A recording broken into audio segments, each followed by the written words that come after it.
إلا بالله العلي العظيم. أعوذ بالله من الشيطان الرجيم. بسم الله الرحمن الرحيم.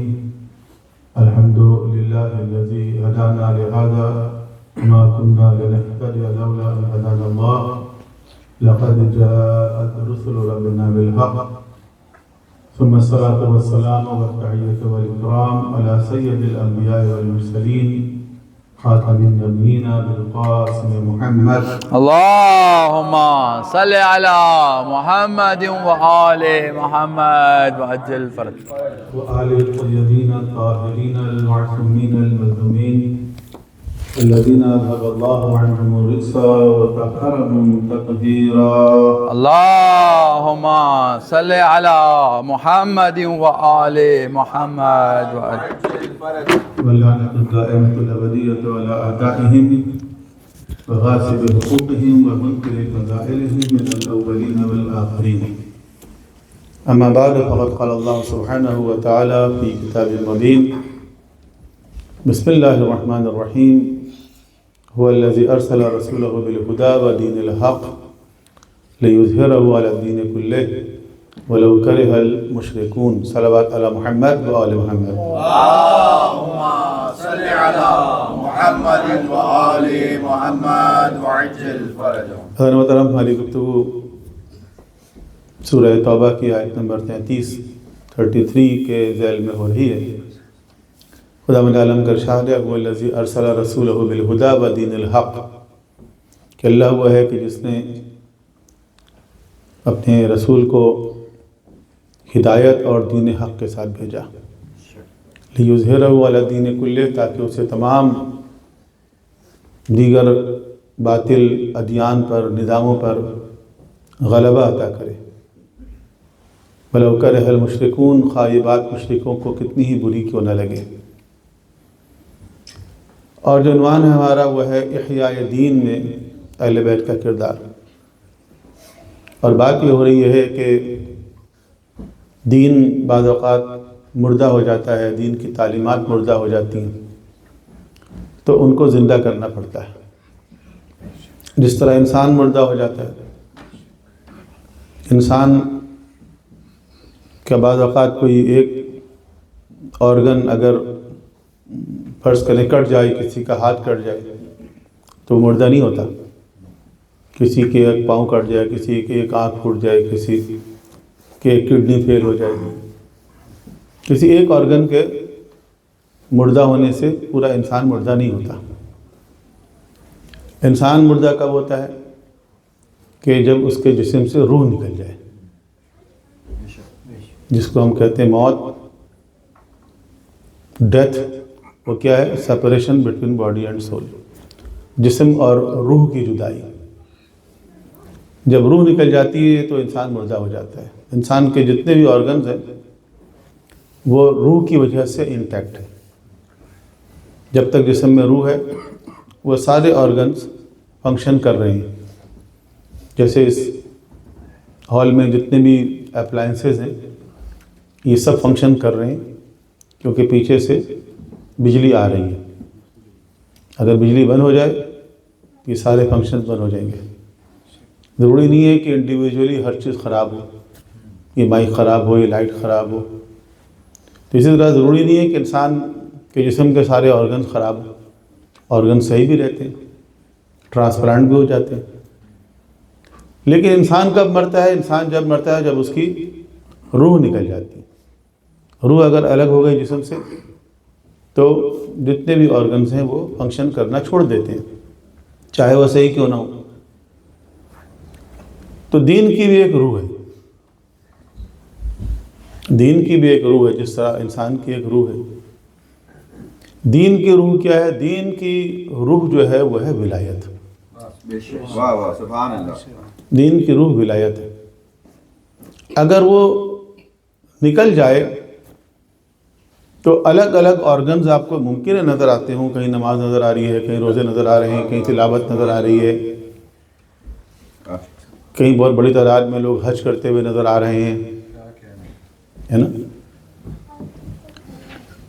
تو یہ جو آپ کو ریچولز نظر آ رہے ہیں دین کے نام پر، اس میں کوئی شک نہیں ہے کہ یہ دین ہی کا حصہ ہے، یہ سب پارٹس آف دین ہیں، یہ سب دین کے مختلف اجزاء ہیں، حصے ہیں، لیکن ان تمام حصوں کو انٹیکٹ رکھنے کے لیے ایک چیز ہے جس کو ہم کہتے ہیں ولایت۔ نعرہ حیدری، جس طرح تسبیح کے بہت سارے دانے ہوتے ہیں، 100 دانے،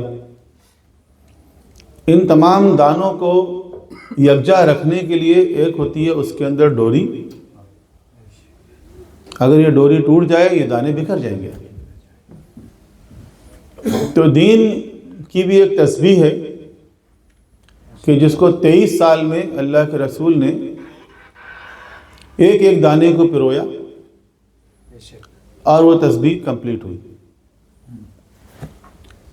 تو جس چیز میں پرویا وہ کیا ہے؟ وہ ولایت کی ڈوری ہے۔ سبحان اللہ، واہ واہ۔ اس ڈوری کے اندر نماز بھی ہے، روزے بھی ہیں، زکوٰۃ بھی ہے، حج بھی ہے، توحید بھی ہے، رسالت بھی ہے، آخرت بھی ہے، اخلاق بھی ہیں، معاملات بھی ہیں۔ یہ پورا ایک نظام زندگی ہے، جیسے کہ میں پہلے بھی عرض کر چکا ہوں۔ یہ پورا جو نظام زندگی ہے یہ ایک ایک کر کے حکم آیا نا، کبھی نماز آ گئی، کبھی روزے آ گئے، کبھی سود حرام ہو گیا، کبھی شراب حرام ہو گئی، کبھی پردے کا حکم آ گیا، کبھی قصاص، دیات، حدود، تعزیرات۔ 23 سال میں یہ ڈوری جب تمام دانے مکمل ہو گئے تو اللہ کے رسول نے اس کو ایک گرہ لگا دیا، اس کو سیل کر دیا۔ سیل، ختمہ کہتے ہیں سیل کو، ختم نبوت یعنی سیل آف پروفٹ ہوڈ۔ ختم نبوت، خاتم النبین یعنی سیل آف پروفٹس،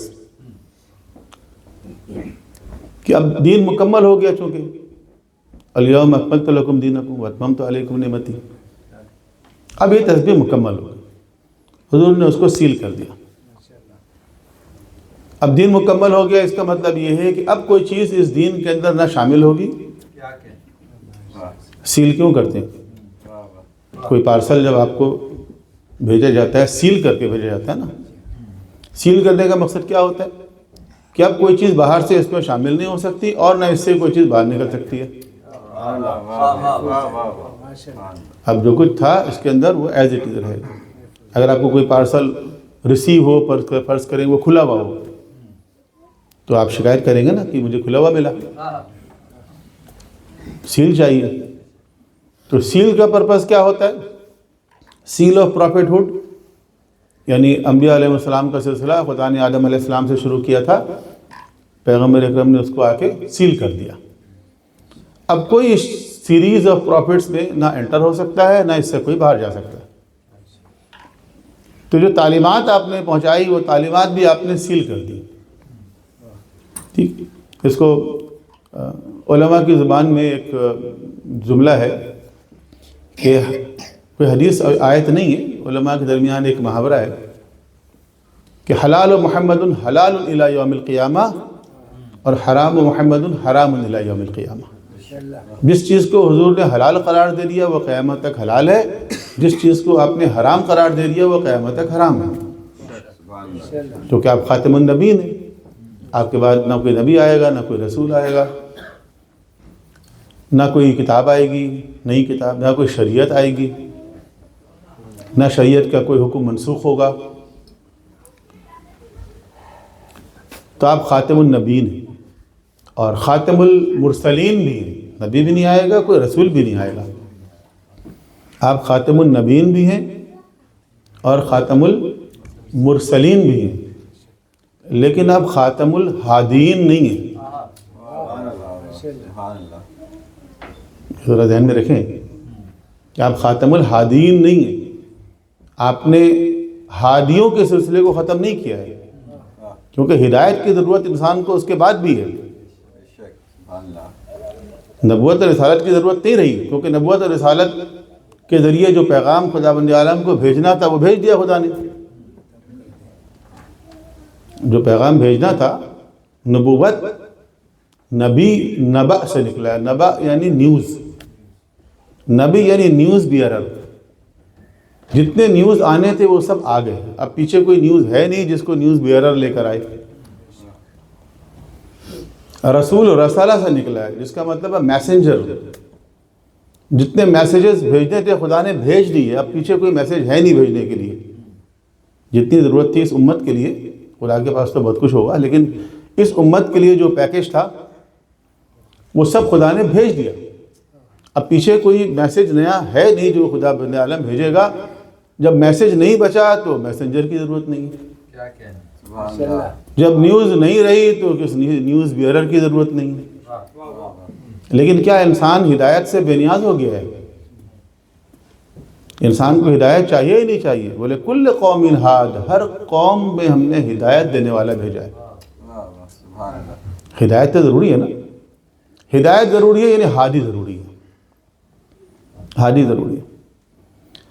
تو دین مکمل ہو گیا، سیل کر دیا گیا، تسبیح کی ڈوری باندھ دی گئی، سارے دانے پرو دیے گئے، امت کے حوالے کر دیا گیا بھئی یہ پورا دین ہے.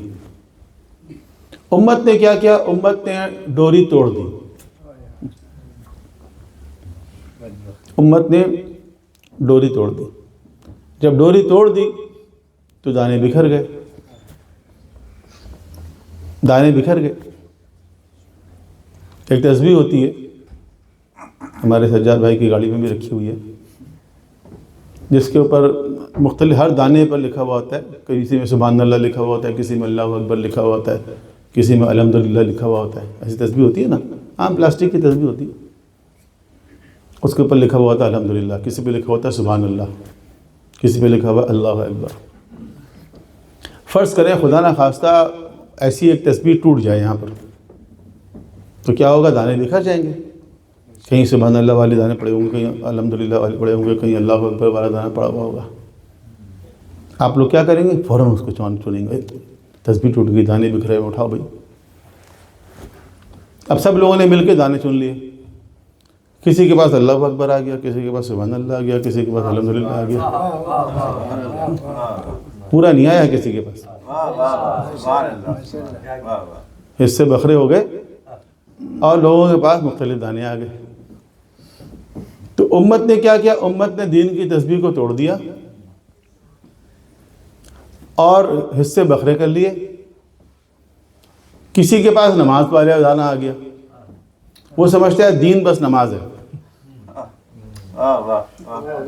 وہ یہ سمجھتا ہے دین صرف نماز کا ہی نام ہے نا. کسی کے پاس اخلاق والا دانا آ گیا، وہ سمجھتا ہے اصل تو دین اخلاق ہے. کسی کے پاس جہاد والا دانا آ گیا، وہ اتنا خطرناک ہو گیا کہ کفار و مشرکین نہ ملے تو مسلمان کو مار کے جنت میں جانا چاہتا ہے. اس کے پاس دین اور آیا ہی نہیں. کسی کے پاس توحید والا دانا آ گیا، وہ توحید کے اتنا بڑا چیمپئن ہے کہ کسی نے کہا یا علی مدد، اس نے کہا شرک، یا رسول اللہ شرک. اس کے پاس توحید والا دانا آیا ہے. کسی اور کے پاس توسل والا دانا چلا گیا. توسل والا دانا توحید والے کے پاس نہیں آیا. تو دین کے جب حصے بکھرے ہوں گے تو لوگوں کے پاس ایسا ہی دین پہنچے گا. ایک آیت ہے قرآن کریم کی، بلکہ یہ بات 2 آیتوں کے اندر آئی ہے، ایک میں آپ کو سنا رہا ہوں. اور آئی تو یہ پچھلی امتوں کے لیے، ظاہر قرآن میں آئی ہے، اس کا مطلب پچھلی امت کے لیے. لیکن اس امت نے وہی کیا. ان الذین فرقوا علی دینہم، کہ بے شک وہ لوگ جنہوں نے دین میں تفرقہ کیا، وکانوا شیعا، اور گروہ گروہ ہو گئے، فرقہ فرقہ بن گئے. پیغمبر کے دور میں تو نہیں ہوا تھا نا ایسا، لیکن قرآن کی آیت بیان کر رہی ہے گزشتہ امتوں کے لیے. یہ امت بھی وہی کرے گی. اس پہ میں ایک دن پوری مجلس پڑھوں گا کہ یہ امت کیا کرے گی. تو جن لوگوں نے دین میں تفرقہ کیا اور گروہ گروہ بن گئے، دلچسپ بات یہ ہے اس آیت میں کہ کہا گیا ہے کل حزب بما لدیہم فرحون، ہر گروہ کے پاس جو کچھ ہے وہ اس کے اوپر خوش ہے. امپورٹنٹ تھنگ از دس. دین میں تفرقہ کیا انہوں نے، ٹکڑے ٹکڑے کر دیے، گروہ گروہ بن گئے، فرقہ فرقہ بن گئے، اور کل حزب بما لدیہم فرحون، ہر گروہ کے پاس جو کچھ ہے وہ اس کے اوپر خوش ہے، کیونکہ وہ سمجھ رہا ہے یہی دین ہے، وہ یہ سمجھ رہا ہے کہ یہ دین ہے۔ اصل میں تو دین کی تسبیح ٹوٹ چکی ہے، دانے بکھر چکے ہیں، لوگوں کے پاس مختلف دانے پہنچ چکے ہیں۔ جب سارے دانے لوگوں نے جمع کر لیے، پھر کسی نے کہا کہ ارے ڈوری تو یہاں پڑی ہوئی ہے، اس نے جا کے ڈوری اٹھا لی۔ اب جس کے پاس ڈوری آئی دانے نہیں آئے، اب ڈوری کا کیا کرے؟ اس نے ہاتھ میں لپیٹ لیا، گلے میں ڈال لیا۔ نہ نماز آئی، نہ روزے آئے، نہ اخلاق آیا، نہ معاملات آئے، نہ توحید آئی، نہ رسالت، اور ڈوری پہ ہی خوش ہے۔ وہ کہہ رہے اصل تو ڈوری ہے جس کے اندر پورے تسبیح بنی ہوئی تھی۔ تو دیکھیں ڈوری بغیر دانے کی تسبیح نہیں ہے، اور دانے بغیر ڈوری کی تسبیح نہیں ہے۔ محمد و آل محمد صلوات، اللہم صلی علی محمد و آل محمد وعجل فرجہم۔ تو دین ایک پورا نظام زندگی ہے، اور ایک پورا نظام زندگی، خواہ وہ عقائد ہوں، عبادات ہوں، اخلاق ہو، معاملات ہو، جو کچھ بھی ہو، وہ ولایت کی ڈوری میں پرویا ہوا ہونا چاہیے۔ اگر ولایت کی ڈوری نہ ہو تو یہ دین نہیں ہے، کیونکہ وہ اس کی روح ہے۔ روح اگر نکل جائے گی تو یہ دین فقط ریچولز رہ جائیں گے۔ تو ریچولز کا نام دین نہیں ہے۔ کئی واقعات ہیں، لیکن ایک میں آپ کے سامنے عرض کروں کہ ایک شخص نے حج کے دوران امام محمد باقر علیہ السلام سے کہا، اللہم صلی علی محمد و آل محمد وعجل فرجہم۔ ایک واقعہ بہت مشہور آپ نے سنا ہوگا کہ کہا کہ اتنے مولا کتنے حاجی ہیں، آپ نے کہا اتنے حاجی نہیں ہیں، شور کرنے والے ہیں۔ ما اکثر الحجیج، امام نے کہا ما اکثر اقل الحجیج و اکثر الزجیج۔ میں یہ واقعہ بیان نہیں کر رہا، یہ چوتھے امام سے، میں پانچویں امام کی بات کر رہا ہوں، وہ بھی اسی چیز کو بیان کر رہا ہے واقعہ۔ لیکن یہ اس طرح ہے کہ کسی نے امام سے کہا کہ مولا کتنے زیادہ لوگ جو ہیں یہ طواف کر رہے ہیں۔ طواف کا منظر جو ہے بہت پرکشش منظر ہوتا ہے۔ اگر آپ نماز کے بعد جو لوگ طواف کرتے ہیں، اگر مسجد حرام کی چھت پر سے دیکھیں تو کتنا زبردست منظر ہوتا ہے۔ تو اس نے کہا کتنی بڑی تعداد میں حاجی جو ہیں یہ طواف کر رہے ہیں۔ تو امام نے فرمایا، یعنی اگر امام نے یہ جملہ نہ فرمایا ہوتا تو ہماری اور آپ کی مجال نہیں ہے کہ ہم ایسا کوئی جملہ حج کے بارے میں، طواف کے بارے میں اپنی زبان پہ لاتے ہیں۔ امام نے فرمایا کہ ہاکذا یطوفون فی الجاہلیہ، کہ زمانہ جاہلیت میں بھی لوگ اسی طرح طواف کرتے تھے۔ طواف تو زمانہ جاہلیت میں بھی کرتے تھے، پھر زمانہ جاہلیت کے طواف میں اور اسلام کے طواف میں کیا فرق ہے؟ یہ جو طواف کر رہے ہیں اتنے سارے لوگ، بدن پہ جام ہے احرام، دل میں بغض علی، تیرے نصیب کا چکر ہے یہ طواف نہیں۔ محمد صلوات، اللہم صلی علی محمد و آل محمد وعجل فرجہم۔ یہ بھی حدیث میں آیا ہے کہ حج کی روح کیا ہے؟ حج کی روح جو ہے وہ امام سے ملاقات ہے۔ ٹھیک ہے، حج کی روح بھی ولایت ہے۔ تو اگر ولایت نہ ہو تو دین کیا ہوتا ہے؟ مردہ ہو جاتا ہے۔ تو امت نے کیا کیا؟ وہ جو اعلان ہوا غدیر میں، ولایت کا اعلان ہوا نا، اعلان ولایت، امت نے کیا کیا؟ امت نے اس ولایت کے راستے کو چھوڑ کے ایک دوسرا راستہ اختیار کر لیا۔ سب سے پہلے تو انحراف کا آغاز یہیں سے ہو گیا۔ اگر آپ کہیں کہ جی سب سے پہلے انحراف اسلام میں کیا ہوا، تو سب سے پہلا انحراف یہ ہوا کہ جو اللہ کے رسول بتا کر گئے تھے اور جس کے بارے میں اعلان کر کے گئے تھے، لوگوں نے اس کو چھوڑ دیا اور اپنی طرف سے بنا لی۔ نماز اللہ کے رسول لے کر گئے، روزے اللہ کے رسول لے کر گئے۔ قرآن نے کہا نا، ما آتاکم الرسول فخذوہ، رسول جو تمہیں دے وہ لے لو، وما نہاکم عنکم فانتہوا، اور جس چیز سے منع کر دیں رک جاؤ، وما نہاکم عنہ فانتہوا، جس چیز سے منع کر دیں رک جاؤ، جو دے وہ لے لو، جس سے منع کر دیں رک جاؤ۔ بہت سمپل ہے۔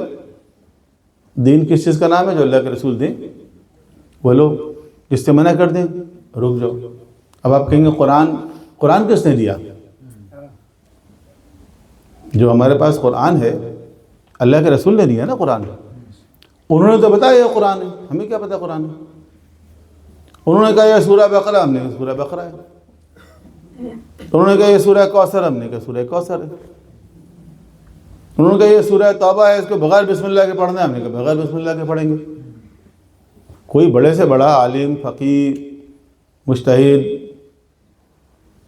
شیخ الحدیث، مفتی، کوئی ایسا گزرا ہے کہ جس کے پاس جبریل علیہ السلام آئے ہوں کوئی انا اعطیناک الکوثر لے کر؟ کسی کے پاس نہیں آئے، تو ان کے پاس ہے۔ انہوں نے ہمیں بتایا، انہوں نے امت تک پہنچایا قرآن، تو ہم نے کہا قرآن۔ تو دین پورے کا پورا وہ ہے جو اللہ کے رسول نے دیا۔ نماز وہ ہے جو اللہ کے رسول نے دی۔ فرمایا صلو کما رأیتمونی اصلی، نماز ایسے پڑھو جیسے مجھے پڑھتے ہوئے دیکھتے ہو۔ تو جیسا اللہ کے رسول نے پڑھ کے بتایا وہ ہے نماز۔ جن چیزوں پر اللہ کے رسول نے زکوٰۃ وصول کی وہ زکوٰۃ، جن مناسک کے ساتھ آپ نے حج کو ادا کیا، عمرے کو ادا کیا، وہ حج اور عمرہ۔ تو دین وہی ہے جو اللہ کے رسول نے ہمیں دیا، اس کے علاوہ کوئی چیز دین اور شریعت نہیں ہے۔ تو امت نے نماز نبی سے، رسول سے لی، روزے ان سے لیے، حج ان سے لیا، اخلاق ان سے لیا، معاملات ان سے لیا، سارے قوانین ان سے لیے۔ جب انہوں نے کہا من کنت مولا فھذا علی المولا، امت نے کہا ہم اپنی الگ میٹنگ کریں گے۔ جب اللہ کے رسول نماز دے رہے ہیں اور آپ لے رہے ہیں، روزے لے رہے ہیں، اخلاق لے رہے ہیں، سارے کا سارا نظام زندگی دے رہے ہیں، جب اس کی روح دے رہے ہیں، تو آپ کہہ رہے ہیں ہم الگ میٹنگ کریں گے۔ خوب کر لیں آپ میٹنگ، کر لی آپ نے ایک میٹنگ۔ اس میٹنگ کے نتیجے میں ظاہر ہے اس پہ تو کوئی دو رائے نہیں ہے نا کہ حضور کے بعد بھی اس امت کو ایک لیڈرشپ کی ضرورت ہے۔ اس میں تو کوئی دو رائے نہیں ہے کہ حضور کے بعد بھی اس امت کو لیڈر کی ضرورت ہے۔ اب یہ لیڈر وہ ہونا چاہیے جس کو حضور بنا کر گئے، یا وہ ہونا چاہیے جس کو امت نے بنا لیا؟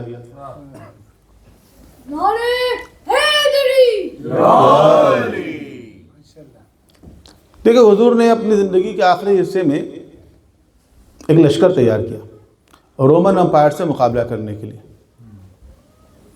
رومن امپائر سے مسلمانوں کو ایک دفعہ بڑا نقصان پہنچ چکا تھا جنگ موتا میں، جس میں حضرت جعفر طیار شہید ہوئے، عبداللہ ابن رواحہ شہید ہوئے، زید ابن حارثہ شہید ہوئے۔ پہلی مرتبہ رومن امپائر سے آمنا سامنا اس میں ہوا۔ دوسری مرتبہ رومن امپائر سے مقابلہ کرنے کے لیے حضور گئے جنگ تبوک میں، لیکن وہ مقابلہ نہیں ہوا، وہ جا چکے تھے واپس۔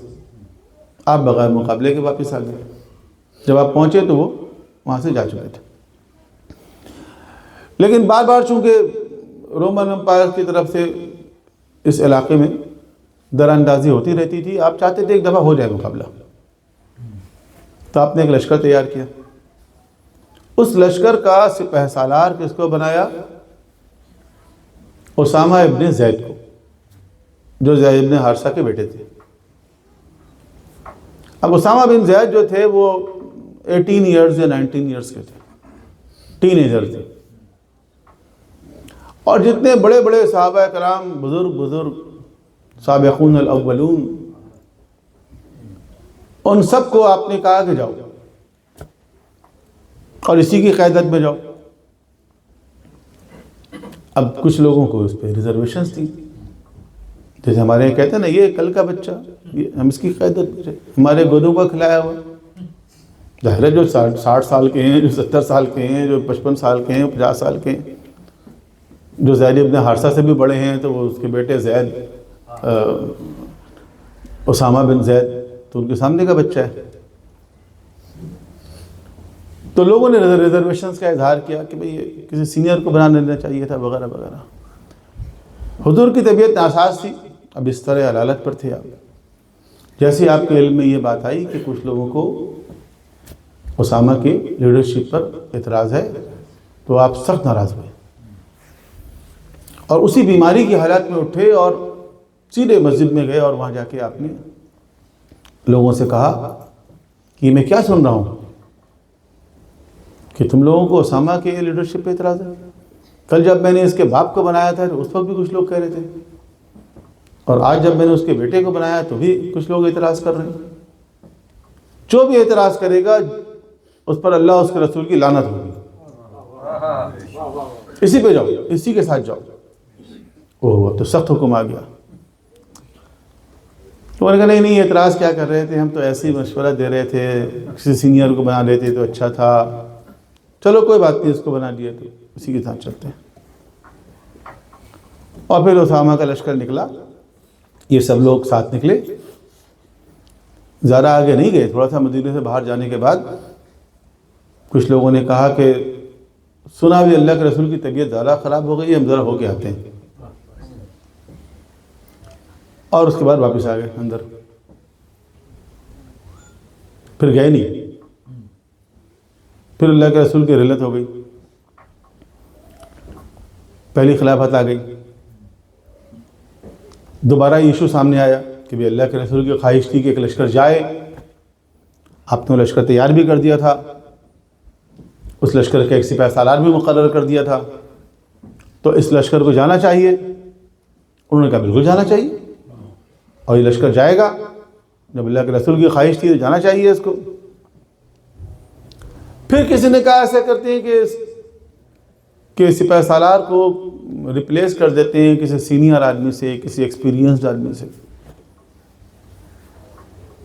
تو وہ اس بات پہ ناراض ہو گئے خلیفہ. انہوں نے کہا نہیں ایسا نہیں ہوگا، اللہ کے رسول نے جس کو بنا دیا ہے تو میں اس کو تبدیل نہیں کر سکتا، اور یہ لشکر جائے گا اور اسامہ ہی کی قیادت میں جائے گا. اور لشکر گیا اور لشکر کامیاب ہو کے واپس آیا. بس ہم صرف اتنی سی بات کرتے ہیں کہ اللہ کے رسول نے من کنت مولا فہذا علی مولا بھی کہا تھا. سبحان اللہ. یہ بھی تو اللہ کے رسول نے کہا تھا نا. تو جو کچھ اللہ کے رسول نے کہہ دیا، جو فیصلہ کر دیا، بس کر دیا. تو انحرافات کا آغاز کہاں سے ہوتا ہے؟ سب سے پہلے تو یہیں سے ہوتا ہے کہ آپ نے جو لیڈرشپ کو چھوڑ کے اور ایک نیا میتھڈ انٹروڈیوس کروایا آپ نے. اچھا یہ میتھڈ بھی کوئی ایک نہیں ہے. دنیا کے جتنے بھی سسٹمز ہوتے ہیں، پولیٹیکل سسٹم،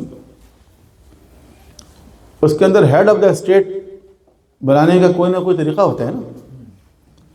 اگر ہیڈ آف دا اسٹیٹ بنانے کا طریقہ نہ ہو تو وہ سسٹم ہی نہیں ہے. تو یہاں مسلمانوں کی آپ تاریخ میں دیکھیں اٹھا کے تو ایک دو نہیں، ابتدائی کم از کم 6-7 جو ہیڈز آ رہے ہیں ان سب کے طریقے الگ الگ ہیں، سب مختلف ہیں. تو اس میں سے کون سا طریقہ ہے جو اسلام کا طریقہ ہے؟ وہ کون سا طریقہ ہے جو قرآن اور سنت کا طریقہ ہے؟ تو بہرحال انحرافات اس طرح بڑھتے چلے گئے تاریخ میں، اور اسی کے نتیجے میں ہوا یہ کہ جو دین کی جزئیات ہیں، ظاہر ہے جب آپ نے روح تبدیل کر دی تو جو اس کے جزئیات ہیں اس کے اندر رفتہ رفتہ تبدیلیاں آنا شروع ہو گئیں. کل جو میں آپ کو مثال دے رہا تھا کہ نمازیں تبدیل ہو گئیں، تو آج جب مسلمان اگر مختلف طرح سے نمازیں پڑھ رہے ہیں تو اس کا آغاز اسی دور سے ہو گیا. نماز کا مطلب تو یہ ہے نا کہ بہت بنیادی چیز. اللہ کے رسول دن میں 5 نمازیں پڑھا رہے ہیں. اور 50 سال کے اندر 25 سال کے اندر اگر اس نماز کی شکل تبدیل ہو رہی ہے. کہتے ہیں کہ مسلمانوں میں جو سب سے پہلا ایک اختلاف سامنے آیا عمل کے اعتبار سے وہ نماز جنازہ تھی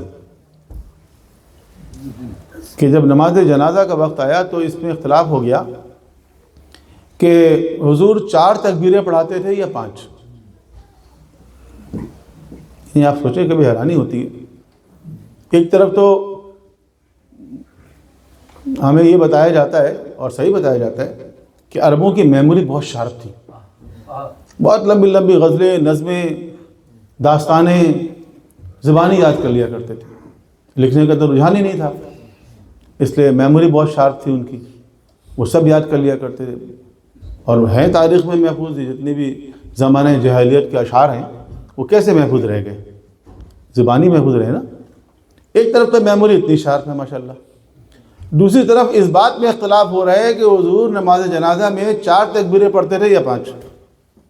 جسٹ امیجن کہ کتنی نماز جنازہ حضور نے پڑھائی ہوگی. جو پیچھے کھڑے ہو کے پڑھ رہے تھے لوگ, ان کو یہ یاد نہیں رہا کہ آپ نے 4 تکبیرات کے ساتھ نماز پڑھائی یا 5 تکبیروں کے ساتھ. تو زیادہ ریمارکس میں دینا نہیں چاہتا ان چیزوں کے بارے میں. کسی نے کہا نہیں, کبھی آپ 4 پڑھا دیا کرتے تھے, کبھی 5. اچھا چلیں, شاید ایسا ہوگا. اگر حضور نے کسی عمل میں ایسا کر لیا ہو کہ 2 طرح سے انجام دیا ہو, اگر حضور نے واقعی کسی عمل میں ایسا کیا ہو کہ 2 طرح سے انجام دے دیا ہو, کبھی 4 پڑھا دیا, کبھی 5 پڑھا دیا, کبھی ظہر اثر کو ملا کے پڑھ لیا, کبھی الگ الگ پڑھ لیا, کبھی مغرب و عشاء کو ملا کے پڑھ لیا, کبھی الگ الگ پڑھ دیا, ایسا ہے نا. اس کا مطلب یہ ہے کہ اس عمل کے اندر فلیکسیبلٹی ہے, آپ چاہیں تو اس طرح کریں, چاہیں اس طرح کریں. ظہر اثر کو ملا کے پڑھنا چاہیں ملا کے پڑھ لیں, الگ پڑھنا چاہیں الگ پڑھ لیں. مغرب و عشاء کو ملا کے پڑھنا چاہیں ملا کے پڑھ لیں, الگ پڑھنا چاہیں الگ پڑھ لیں. اس میں فلیکسیبلٹی. تو اگر واقعی آپ نے 4 اور 5 دونوں طرح سے پڑھائی, اس کا مطلب یہ ہے کہ نماز جنازہ میں 4 تکبیر بھی ٹھیک ہے اور 5 بھی ٹھیک ہے. اور اگر دونوں ٹھیک ہے تو پھر ایک صاحب کو کیوں ضرورت پڑی کہ اس امت کو 4 پر جمع کرے کہ 4 پڑھو.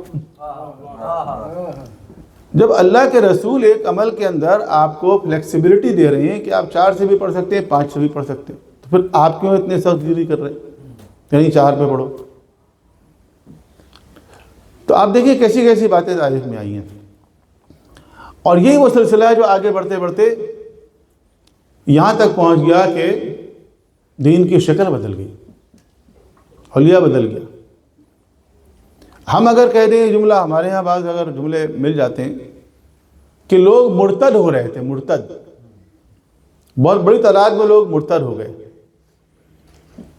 تو اس جملے سے ناراض ہوتے ہیں لوگ اور کہتے ہیں نہیں یہ نہیں کہیں, یہ کہنے کا مطلب کیا حضور ناکام ہو گئے. اچھا, جب وہ تاریخ مرتب کرتے ہیں تو پہلے دور میں کہتے ہیں لوگ مرتد ہو رہے تھے, انہوں نے مرتدین سے جنگ کی. وہاں ان کو کریڈٹ لیتے ہیں کہ لوگ مرتد ہو رہے تھے, اور واقعی مرتد ہو رہے تھے. یعنی آپ خود یہ دیکھیں کہ ایک جنگ جو ہے جنگ یمامہ, کن سے تھی وہ جنگ؟ مرتدین سے ہی تھے نا, مسیلمہ کذاب اور اس کے ساتھی جھوٹے مدعیان نبوت. تو جھوٹے مدعیان نبوت ایک نہیں بہت سارے تھے. مسیلمہ تو مشہور ہو گیا ذرا, ورنہ کئی ایسے لوگ تھے جنہوں نے نبوت کا دعویٰ کر دیا تھا. ایک ان میں خاتون بھی تھی, جی خواتین بھی ہر دور میں مردوں کے شانہ بشانہ ایکویلٹی آف جنڈر کے نعرے کے ساتھ تاریخ میں نظر آتی ہیں. ایک خاتون بھی تھی ان میں.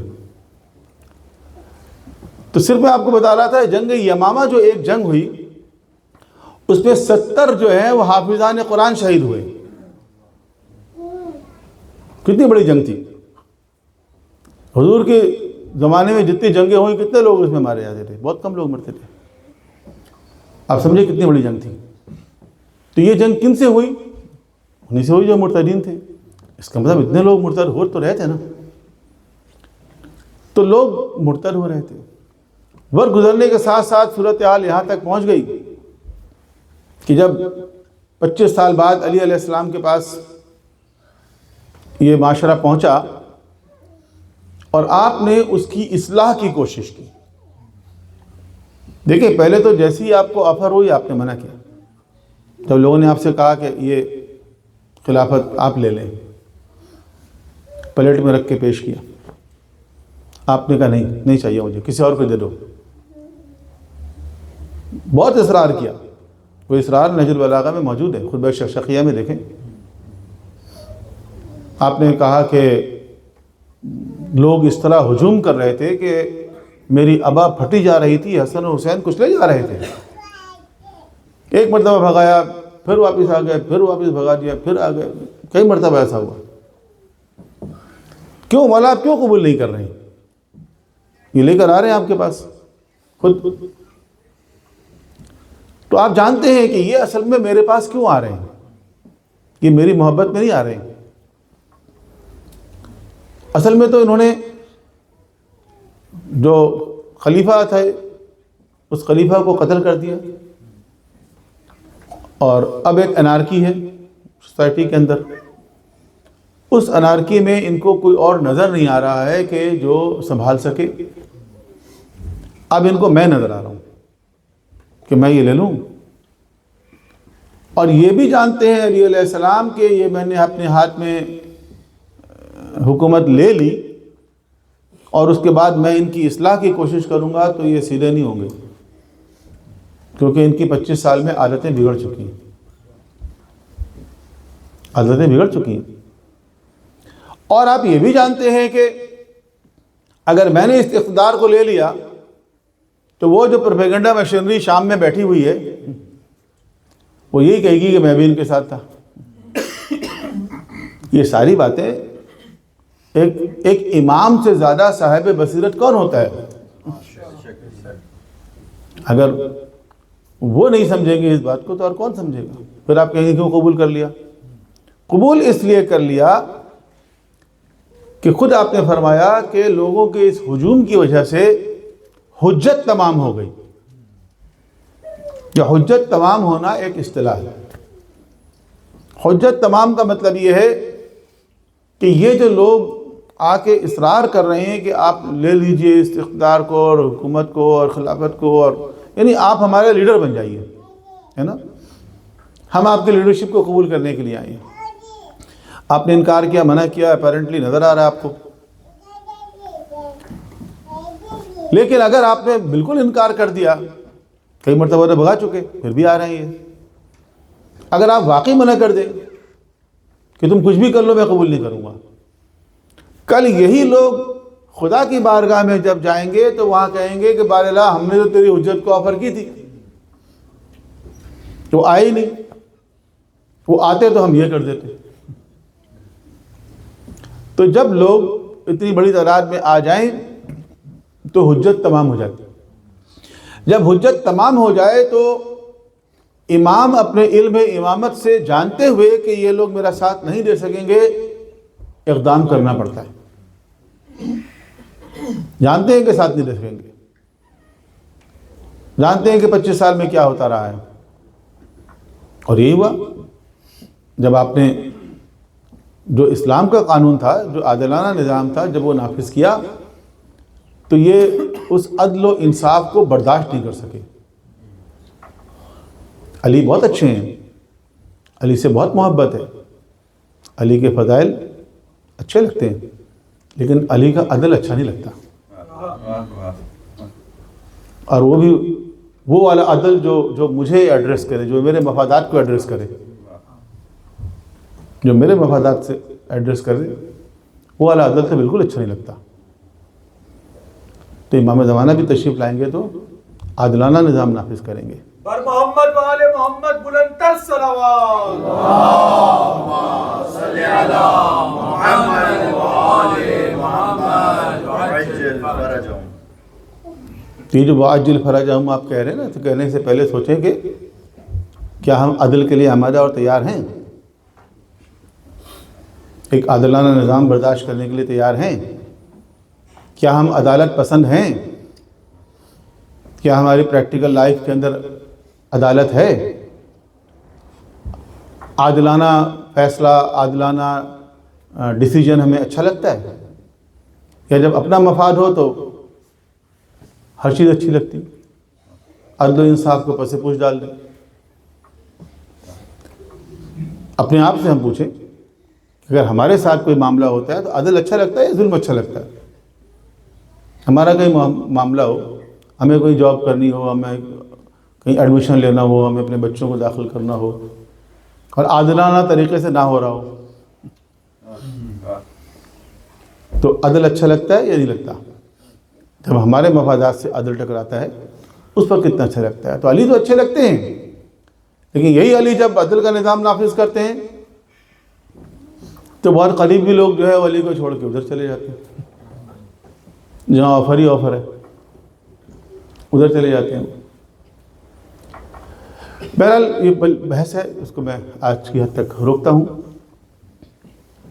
اس پہ ہم بات کریں گے کہ راتوں رات نہیں ہوتا ایسا کہ دین مردہ ہو جائے، وقت لگتا ہے، پروسیس ہوتا ہے ایک، اس میں کچھ لوگوں کی خامیاں ہوتی ہیں، کچھ لوگوں کی غیر ذمہ داری ہوتی ہے، کچھ لوگ اپنے فرائض کو صحیح ادا نہیں کرتے، اس کے نتیجے میں ہوتا یہ ہے کہ دین جو ہے وہ مردہ ہو جاتا ہے۔ پھر ایسی کوئی شخصیت آتی ہے جو اس دین کو زندہ کرتی، احیاء کرتی ہے، ٹھیک ہے؟ اس احیاء کی قیمت دینی پڑتی ہے ان کو۔ علی علیہ السلام نے بھی قیمت دی،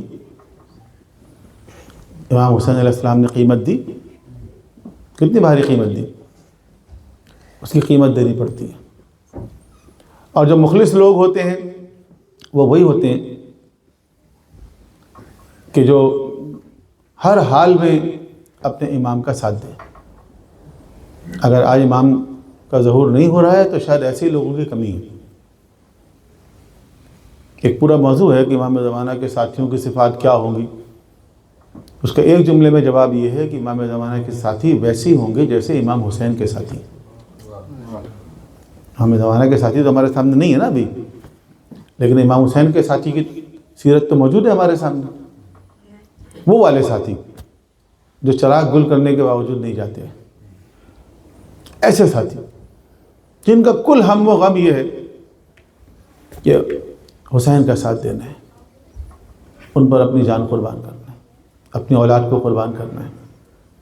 مفاد پرست تو اس زمانے میں بھی تھے، زیادہ تر تو مفاد پرست ہی تھے، لیکن یہ کون لوگ ہیں جو یہاں آ گئے؟ کوفے کے حالات بہت سخت ہیں، ابن زیاد آ گیا، ابن زیاد بڑا ظالم تھا، لوگوں کو قتل کروایا کرتا تھا، گرفتار کروا لیا کرتا تھا، کرفیو لگا دیا اس نے۔ ہر شخص کے لیے آرڈر تھا کہ ہر وہ شخص جو تلوار اٹھا سکتا ہے اس کو کربلا پہنچنا ہے حسین سے جنگ کرنے کے لیے۔ جو شخص انکار کرے گا اس کو اس کے گھر کے دروازے پہ سولی دی جائے گی۔ لوگ ڈر گئے، سہم گئے، چھپ گئے، یہ ساری باتیں ہیں۔ نقن صاحب نے ایک جگہ فرمایا کہ آپ ان لوگوں پہ حیران نہ ہو جو حسین کو چھوڑ کے چلے گئے یا امام حسین کا جنہوں نے ساتھ نہیں دیا۔ یہ دنیا کی تاریخ میں ہمیشہ ہوتا ہے کہ جب کسی لیڈر پہ برا وقت آتا ہے نا تو لوگ اس کو چھوڑ کے چلے جاتے ہیں۔ یہ بار بار ہوتا ہے، کوئی نئی بات نہیں ہے کہ جب کسی لیڈر پہ برا وقت آئے تو بہت سے قریبی ساتھی بھی چھوڑ کے چلے جاتے ہیں۔ لہذا جن لوگوں نے حسین علیہ السلام کا ساتھ نہیں دیا ان پہ حیران ہونے کی ضرورت نہیں ہے، حیران ان لوگوں پر ہو جنہوں نے ان تمام نامساعد حالات کے باوجود ساتھ دیا، چراغ گل کرنے کے باوجود نہیں گئے۔ یہ ہے حیرانی کے قابل لوگ، ان پہ حیران ہونا چاہیے۔ اور یہ جو ہم کوفے کو کہتے ہیں نا، اہل کوفہ، الکوفی لا یوفی، کوفی تو وفادار نہیں ہوتا، کوفی تو دغا باز ہوتا ہے، بے وفا ہوتا ہے۔ امام حسین کے ساتھ اگر 72 افراد تھے، تعداد تو کچھ اوپر نیچے ہے لیکن فرض کریں 72 مشہور ہو گیا ہے، اگر 72 افراد امام حسین کے ساتھ تھے تو 36 کوفے کے تھے، 36 کوفے کے تھے۔ کوئی بتائے ذرا کہ مکے اور مدینے کے کتنے تھے؟ معلوم کریں کہ مکہ اور مدینے والے تو بہت اچھے ہیں نا، تو کتنے لوگ تھے جو حسین کے ساتھ تھے؟ امام حسین نے کہا میں نکل رہا ہوں، لوگوں نے آ کے آپ سے کہا نا نہیں نکلے، مشورے دیے، نصیحت کی، کوفی والے قابل اعتبار نہیں ہیں، اہل عراق قابل اعتبار نہیں، انہوں نے آپ کے بھائی کے ساتھ یہ کیا، انہوں نے آپ کے والد کے ساتھ یہ کیا۔ خود امام حسین اپنے والد کے ساتھ بھی کوفے میں تھے، اپنے بھائی کے ساتھ بھی کوفے میں تھے، آپ اچھی طرح جانتے ہیں کوفے والوں کو، لیکن آپ نے اصرار کیا میں جا رہا ہوں، آپ نے رخت سفر باندھا۔ ٹھیک ہے، جن لوگوں نے مشورے دیے خلوص کے ساتھ دیا ہوگا، جن لوگوں نے مشورے دیے وہ امام حسین کی زندگی چاہتے تھے کہ امام حسین مشکلات میں نہ پڑے، امام حسین کو کوئی نقصان نہ پہنچے، ہمدردی میں مشورے دیے، یہ ساری باتیں فرض کر لیتے ہیں ہم۔ لیکن ان میں سے کوئی تو ایسا ہوتا نا، کوئی ایک تاریخ میں کوئی ایسا ہوتا جو یہ کہتا کہ فرزند رسول آپ کا کوفے جانا، آپ کا عراق جانا میرے خیال میں ٹھیک نہیں ہے، مناسب نہیں ہے، نقصان دہ ہے، اعتبار نہ کرے وغیرہ وغیرہ، لیکن چونکہ آپ نے فیصلہ کر لیا ہے جانے کا، لہذا میں بھی آپ کے ساتھ جاؤں گا۔ کوئی ایسا ہوتا جو کہتا میرا تو یہی خیال ہے کہ آپ کو نہیں جانا چاہیے، لیکن آپ نے چونکہ فیصلہ کر لیا بس میں بھی آپ کے ساتھ جا رہا ہوں۔ ایسے لوگ کیوں نہیں تھے؟ ایسے لوگ کیوں نہیں تھے؟ تو اسی کوفے سے وہ لوگ جو موجود تھے کربلا میں کوفے کے، کل میں نے آپ کو مثال دی، مسلم ابن اوسجا، حبیب ابن مظاہر، ان کے گھر نہیں تھے کوفے میں، ان کو خوف نہیں تھا ابن زیاد کا، ان کو خطرہ نہیں تھا اپنے گھر والوں کا، ان کا کاروبار نہیں تھا، ان کی زمینیں نہیں تھیں، ان کے مکانات نہیں تھے نا،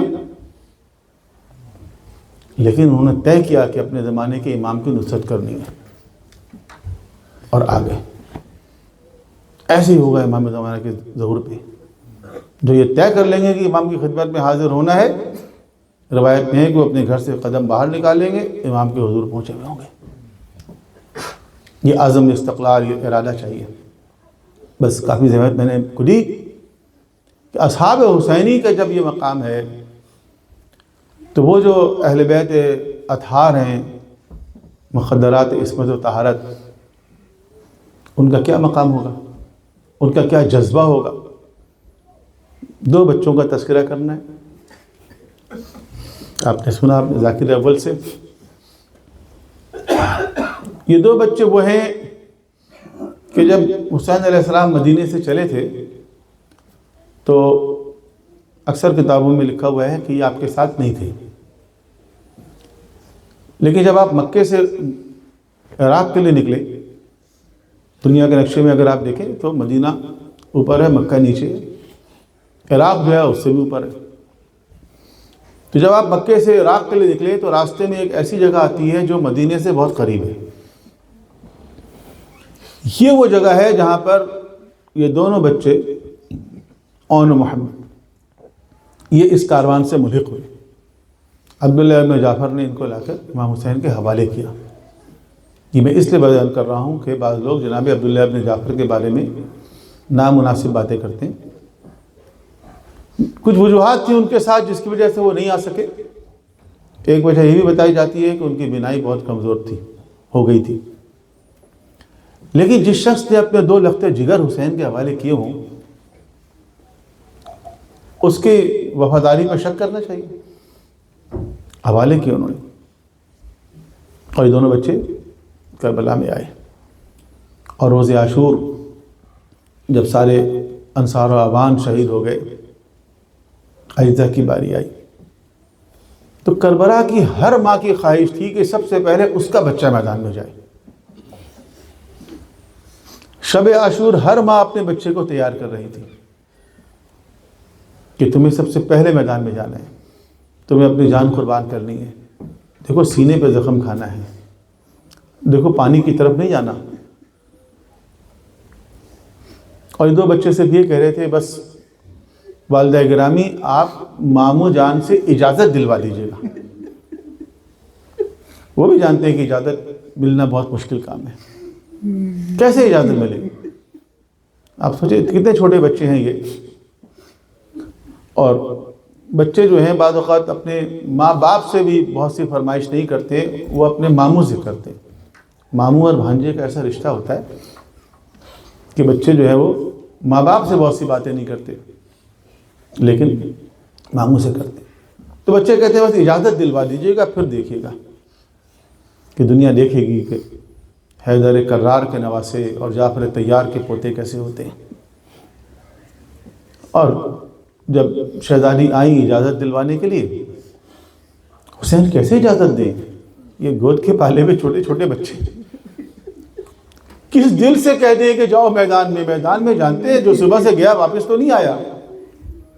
حبیب ابن مظاہر واپس نہیں آئے، مسلم ابن اوسجہ واپس نہیں آئے، حر واپس نہیں آئے، تو یہ ننھے ننھے بچے میدان میں جائیں گے. ایک جملہ کہا حسین نے کہ شاید عبداللہ کو یہ بات پسند نہ ہو.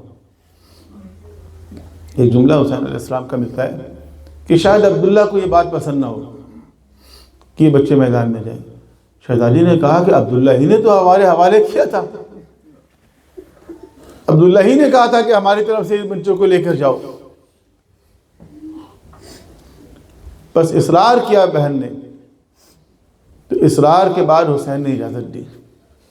اب جو بچے میدان میں آئے، اب جو مقابلہ کیا ہے تو بچے نا، جس طرف جاتے ہیں دشمن کو للکارتے ہیں، داد شجاعت دیتے ہیں. لیکن لشکر یزید ایک چھوٹے بچے کے لیے بھی بعض اوقات جب یہ دیکھتا تھا کہ اس سے مقابلہ کرنا ممکن نہیں ہے، ایک پر ایک مقابلہ نہیں کر پاتا تھا، تو پورا لشکر ہجوم کرتا تھا اور پھر ہر طرف سے حملہ ہوتا تھا، ہر طرف سے تیر اور تلوار اور نیزے آتے تھے. یہی سب کچھ ان دو بچوں کے ساتھ ہوا، یہاں تک کہ ان کی آواز بلند ہوئی کہ مامو جان ہماری مدد کے لیے پہنچے. اور ایک طرف سے امام حسین پر لپکے، ایک طرف سے حضرت عباس گئے، یہاں تک کہ دونوں بچوں کی لاشیں لے کر خیمے میں آئے. جب بھی کسی کی لاش آتی تھی بنو ہاشم کے کسی جوان کی، تو سب سے پہلے جناب زینب باہر نکلتی تھی. لیکن آج دیگر بیویاں نکل کے آ رہی ہیں، شہزادی زینب نظر نہیں آ رہی. ایک خیمے سے دوسرے خیمے سے تیسرے خیمے میں جب دیکھا گیا تو دیکھا بی بی سربہ سجود ہے کہ بار الہ تو نے میری قربانی قبول کی. پھر اس کے بعد کربلا سے کوفہ، کوفے سے شام، شام سے مدینہ. کبھی کسی نے جناب زینب کو اپنے بچوں کو روتے ہوئے، اپنے بچوں کا ماتم کرتے ہوئے نہیں دیکھا. لیکن جب مدینہ پہنچی، جب اپنے گھر پہ گئی، جب ان بچوں کے حجرے میں پہنچی، جب ان کے مسند نظر آئے، بے شک شہزادی زینب ایک ماں بھی ہیں. ایک مرتبہ عبداللہ ابن جعفر سے کہا، عبداللہ میں تمہیں اون محمد کا پرسہ دیتی ہوں. الا لعنۃ اللہ علی القوم الظالمین وسيعلم الذين ظلموا أي منقلب ينقلبون. بار اللہ ہمارے ذکر کو اپنی بارگاہ میں قبول فرما، ہمیں قرآن کریم اور سیرت معصومین کے مطابق اپنی زندگی استوار کرنے کی توفیق عطا فرما. ہمارے جوانان عزیز کو علم عمل کی دولت سے مالا مال فرما. مسلمانوں کے درمیان اتحاد اور اتفاق کو فروغ عطا فرما. عزاداری سید الشہداء جہاں جہاں ہو رہی ہے، عزاداری اور عزاداری سید الشہداء کو اپنے حفظ و امان میں رکھ. اس روئے زمین کو عدل و انصاف سے پر کرنے کے لیے، شہداء کربلا کا انتقام لینے کے لیے اپنے آخر الجد کے ظہور میں تعجیل فرما. ہم سب کے امام علیہ السلام کے انصار آوان میں سے قرار دے. ربنا تقبل منا انك انت السميع العليم برحمتك يا ارحم الراحمين. ماتم حسین.